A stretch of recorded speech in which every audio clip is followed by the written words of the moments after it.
سورہ نبا کی آیت نمبر 4 سے 16 کی تلاوت، ترجمہ اور تفسیر قرآن صراط الجنان سماعت فرمائیں گے۔ بسم اللہ الرحمن الرحیم۔ ترجمہ، اللہ کے نام سے شروع جو نہایت مہربان رحمت والا ہے۔ کلا سیعلمون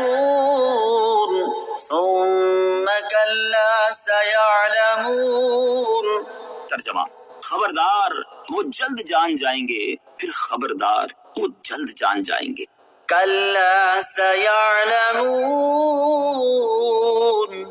خبردار وہ جلد جان جائیں گے۔ تفسیر صراط الجنان میں ہے، اس آیت اور اس کے بعد والی آیت میں ارشاد فرمایا کہ کفار جیسی باتیں کر رہے ہیں در حقیقت ویسا ہے نہیں، اور جب قیامت کے دن اصل حقیقت کھل کر سامنے آ جائے گی تو اس وقت یہ اپنے انکار کا انجام جان جائیں گے۔ یہ پھر خبردار ہو جائیں کہ اس وقت وہ اپنے انکار کا انجام جان جائیں گے۔ أَلَمْ نَجْعَلِ الْأَرْضَ مِهَادًا وَالْجِبَالَ أَوْتَادًا وَخَلَقْنَاكُمْ أَزْوَاجًا وَجَعَلْنَا نَوْمَكُمْ سُبَاتًا وَجَعَلْنَا اللَّيْلَ لِبَاسًا وَجَعَلْنَا النَّهَارَ مَعَاشًا وَبَنَيْنَا فَوْقَكُمْ سَبْعًا شِدَادًا وَجَعَلْنَا سِرَاجًا وَهَّاجًا وَأَنزَلْنَا مِنَ الْمُعْصِرَاتِ مَاءً ثَجَّاجًا لِنُخْرِجَ بِهِ حَبًّا وَنَبَاتًا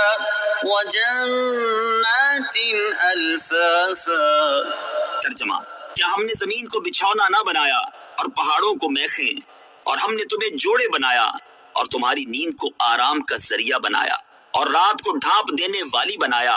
اور دن کو روزگار کمانے کا وقت بنایا، اور تمہارے اوپر 7 مضبوط آسمان بنائے، اور ان میں ایک نہایت چمکتا چراغ یعنی سورج بنایا، اور پھر بدلیوں سے زوردار پانی اتارا تاکہ اس کے ذریعے اناج اور سبزہ نکالیں اور گھنے باغات۔ أَلَمْ نَجْعَلِ الْأَرْضَ مِهَادًا، کیا ہم نے زمین کو بچھونا نہ بنایا؟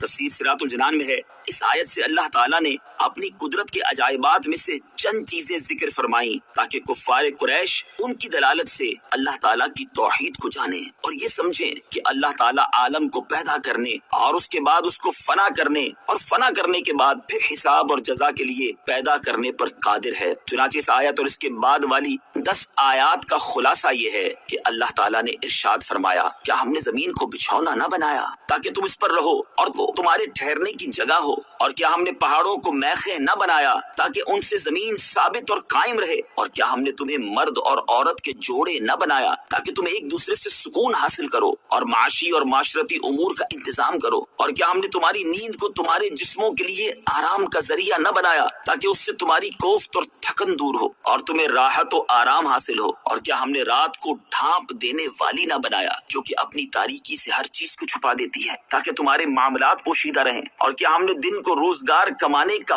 وقت نہ بنایا تاکہ تم اس میں اللہ تعالیٰ کا فضل اور اپنی روزی تلاش کرو، اور کیا ہم نے تمہارے اوپر ایسے 7 مضبوط آسمان نہ بنائے جن پر زمانہ گزرنے کا اثر نہیں ہوتا اور پرانا پن اور بوسیدگی ان تک راہ نہیں پاتی، اور کیا ہم نے ان آسمانوں میں ایک نہایت چمکتا چراغ سورج نہ بنایا جس میں روشنی بھی ہے اور گرمی بھی، اور کیا ہم نے بدلیوں سے زوردار پانی نہ اتارا تاکہ اس کے ذریعے زمین سے انسانوں کے کھانے کے لیے اناج، جانوروں کے کھانے کے لیے سبزہ اور گھنے باغات نکالے۔ تو غور کرو کہ جس نے اتنی چیزیں پیدا کر دی وہ انسان کو مرنے کے بعد دوبارہ زندہ کر دے تو اس میں تعجب کی کیا بات ہے؟ نیز ان چیزوں کو پیدا کرنا حکیم یعنی حکمت والے کا فعل ہے، اور حکمت والے کا فعل ہرگز عبث اور بیکار نہیں ہوتا، اور مرنے کے بعد اٹھنے اور سزا و جزا کے انکار کرنے سے لازم آتا ہے کہ انکار کرنے والے کے نزدیک تمام افعال بیکار ہوں، حالانکہ یہ باطل ہے، اور جب بیکار ہونا باطل ہے تو مرنے کے بعد زندہ کیے جانے اور اعمال کی جزا ملنے کا انکار کرنا بھی باطل ہے۔ اس مضبوط دلیل سے ثابت ہو گیا کہ مرنے کے بعد اٹھنا ہے،